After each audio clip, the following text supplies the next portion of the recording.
কতদিন যে এভাবে ভালো নেই বলতে হবে জানি না। পুরো পাটাই ফুলে আর তুমি ভিজিয়ে দাও, আমি সকালে দিই। মাছ রয়েছে তো আমি জিজ্ঞাসা করলাম, কেউ বেশি ভাজা হয়ে গেলে তেতো হয়ে যায়, ওভাবে ফলো করে জাস্ট একবার বানিয়ে দেখো। হ্যালো এভরিওয়ান, জিভিএস চ্যানেলের আরও একটা নতুন ভিডিওতে তোমাদেরকে অনেক স্বাগত জানাই। সকাল বাজে এখন 6:30টার একটু পরে, মানে 7টার একটু আগে। আমি ঘুম থেকে উঠে আগে সব দরজা টরজাগুলো খুলে নিচ্ছি। তো তোমরাও আজকে একটু দেখো যে আমাদের ব্যালকানির এপাশ থেকে ভিউটা কেমন। এখন যদিও সামনে টোটালি একটা বিল্ডিং হয়ে গেছে, সামনের ভিউটা মানে আগে খুবই সুন্দর দেখাতো। এখন এই যে রাইট সাইড থেকে তোমাদেরকে দেখাচ্ছি, এই পাশটা আরও বেশি সুন্দর। এই যেটা তোমরা দেখতে পাচ্ছ এটা রাস্তার উপর সাইডটা আর কি।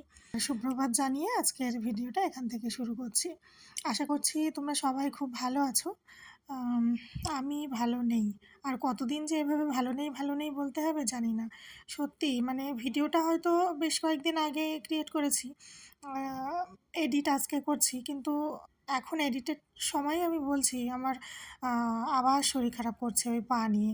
মানে পুরো পাটাই ফুলে আর যে জায়গাটায় ওরকম হয়েছে বুড়ো আঙুলের নখের গোড়াতে, ওইখানে আবার প্রচণ্ড পরিমাণে ফুলে গিয়ে মানে কি বলবো আর, একটু মনে হয় পেকে গেছে না কি বলে, হালকা রস টস বেরোচ্ছে, অত্যাধিক পরিমাণে যন্ত্রণা হচ্ছে।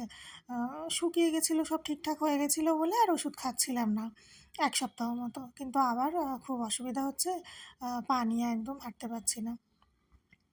তো আর কি করা যাবে, কি দুর্দশা যে মানে সহ্য করছি বলার মতো না। তাছাড়া আরও অনেক কিছু তো আছেই। শরীর খারাপ ছাড়া আমাদের আদার্স কোনো সমস্যা হয় না ভগবানের ইচ্ছায়, কিন্তু এইটাই যে কেন এরকম সবসময় মানে পেছনে লেগে থাকে বুঝি না। তো যাই হোক দেখো, উঠে দাঁত ব্রাশ করে ঘরটার হয়তো ঝাড়ু দিয়ে নিয়েছি, আর এই জামা কাপড়গুলো ভেজানো ছিল। শরীরটা ভালো নেই বলে মানে কাচা ধোয়াগুলো করতে পারছিলাম না, যেহেতু পায়ে অসুবিধা, মানে জল লাগলে আরও বেশি সমস্যা হয়ে যাচ্ছিলো। তাই বলে অপরিষ্কারভাবে আর কতদিন থাকা যায় বলো। তো না পেরে শেষে আমি জামা কাপড় ওগুলো ভেজাচ্ছিলাম। তা অন্ডল মশাই বলছে যে তুমি ভিজিয়ে দাও, আমি সকালে ধুয়ে দেবো ওখানে না হয়। যদিও ওকে আমি কখনোই একটা কাজের জন্যও বলি না, কিন্তু আমার যখন অত্যন্ত শরীর খারাপও দেখে সত্যিই তখন কিন্তু হেল্প করে। তো ওই আর কি কেচে ধুয়ে দিয়েছে, তারপর আমি বালতি নিয়ে ধরে আর কি মেলে দিলাম। তো তোমরা দেখলে স্যান্ডউইচ এনেছিল অফিস থেকে আসার সময়। 4টেই নিয়ে আসে, আমি যদিও দুটো খেয়ে পারি না, কিন্তু দোকানে না একদম শেষ টাইমে গিয়েছিল, ওই জন্য আর ছিল না, ওই 3টেই ছিল, 3টেই আর কি দিয়ে দিয়েছে।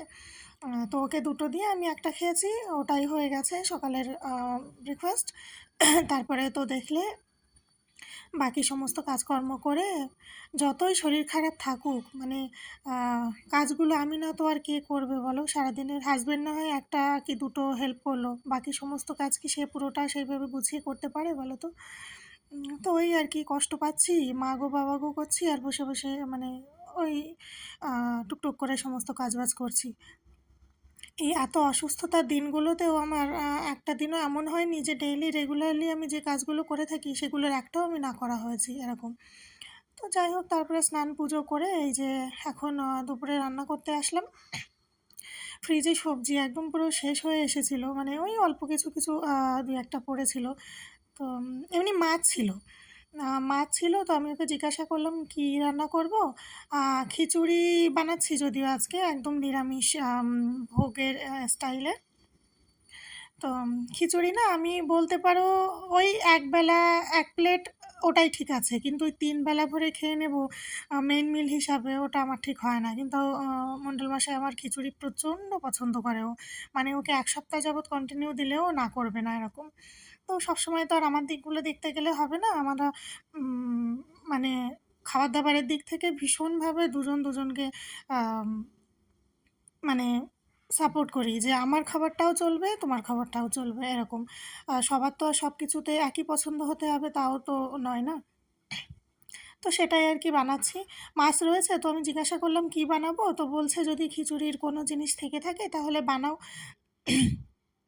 তো দেখলাম যে হ্যাঁ সবজিগুলোও আছে, আর চাল ডাল তো এমনি নর্মালি ঘরে থাকে। আর আমার আম এক এক রকম আইটেম বানানোর চাল আলাদা আছে।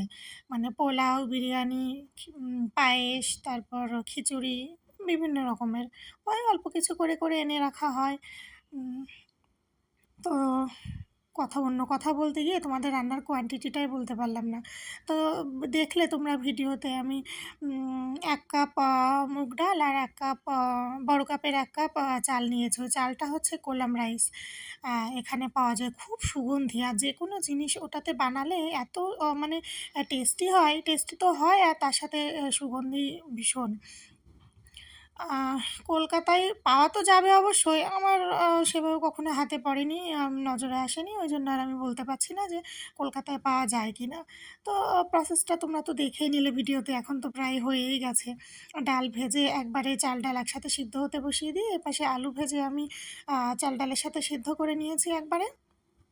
আর যা, যা সবজি সেগুলো তো দেখিয়েই দিলাম। সেগুলো আমি একবারে কড়াইতে ফোড়ন দিয়ে জিরে, শুকনো লঙ্কা, তেজপাতা, সবজিগুলো ভেজে নিয়েছি। হালকা লবণ দিয়ে ভেজে নিয়েছি। প্রত্যেকটা রান্নায় জানো তো মশলার কোয়ান্টিটি বললে কারো সাথে কারো কখনো ম্যাচ করে না। কারণ আমি হয়তো এই মশলাটা বেশি দেবো, অন্য কেউ হয়তো দেবে না। আর কেউ হয়তো একটু কম দেবে। তো সেজন্যই আরকি। তো আমি মশলা হিসেবে দিয়েছি জিরে, একটা টমেটো, আর কাঁচা লঙ্কার মধ্যে থেকে যেগুলো পেকে লাল হয়ে গেছে কালারের জন্য, সেগুলোই খুঁটে খুঁটে বেশ কয়েকটা আমি আমার আন্দাজ মতো এই 3টে পেস্ট করেছি। আর আদা তো অবশ্যই লাগবে। আমি আদাটা একবারে পেস্ট করিনি, কারণ আদা আমার আলাদাভাবে টোটালি শুধু আদা বাটা একবারে বেটে আমি ফ্রিজে স্টোর করে রাখি। তো তোমরা দেখলে প্রথমে যে বাটা মশলাটা ওটাই আগে সব ভাজা সবজির মধ্যে দিয়ে কষিয়ে একদম শেষে হলুদ আর আদা বাটাটা দিয়েছি। আদা বাটা তো বেশি ভাজা হয়ে গেলে তেতো হয়ে যায়, আর হলুদ আগে দেওয়া হয়ে গেলে কড়াইতে লেগে আসে। তো সেজন্য ওই দুটো একদম শেষের দিকে দিয়ে আর একটু সময় ভাজা ভাজা করে ওই ভাজা মশলাটা চাল ডালের মধ্যে দিয়ে নিয়েছি। আর খিচুড়িতে একটু জলের দরকার ছিল, তো একটুখানি জল গরম করে সেটাই দিয়েছি। আর নুন মিষ্টিটা তো স্বাদ মতো দিতে হবে। আর মাঝখানে দিয়েছি ফুলকপি ছিল অল্প একটু, আর মটর, সেটা দেওয়া হয়ে গেলে আর একটু ফুটিয়ে নিয়ে তারপরে শেষে দিয়েছি ঘি আর একটা ভাজা মশলা। এখন বাজে 8টা 10। আমরা একটু বেরোচ্ছি, মানে বেলসে যাচ্ছি, গ্রসারি শপিং করতে যাচ্ছি মেইনলি। তো কী হয়েছে, কিচেনে না কিছু কিছু জিনিস এমনভাবে ফুরিয়ে গেছে, সেগুলো না হলে হচ্ছেও না, আর আজ যাই কাল যাই করে একদম যাওয়াও হচ্ছে না। তো ওই জন্য আর কি রেডি হয়ে গেছি। আমি রেডি হয়ে দাঁড়িয়ে আছি। আর মণ্ডল বাসা এখনও আসেনি অফিস থেকে, ওর ডে শিফট চলছে, তো 8টায় কমপ্লিট হয় যদিও। তো হয়তো কোনো কারণে লেট হয়ে গেছে একটু। আমি তো অনেকক্ষণ হয়ে গেছে গোপালকে পুজো করে শয়ন দিয়ে তারপরে আমি রেডি হয়েছি। রেডি হয়ে আজকে দাঁড়িয়েও আছি, আর এখন তার লেট হচ্ছে আর কি আসতে। তো ঠিক আছে, নাও আমি ওয়েট করি ব্যাগটা নিয়ে। তোমরা ভিডিওটা দেখতে থাকো। খিচুড়ির রেসিপিটা আমি তোমাদেরকে যেভাবে দেখালাম তোমরা এভাবে ফলো করে জাস্ট একবার বানিয়ে দেখো কতটা টেস্টি হয়। সত্যি বলতে খিচুড়ি আমি এর আগে তো অনেকবার বানিয়েছি, কিন্তু এই দিনের মতো টেস্টি আমার এর আগে কখনো হয়নি। তো এই জন্যই আর কি বলছি। আর যেহেতু নিরামিষ, মানে পেঁয়াজ রসুন ছাড়া, পেঁয়াজ রসুন দিয়ে খিচুড়ি আমার ভালোও লাগে না।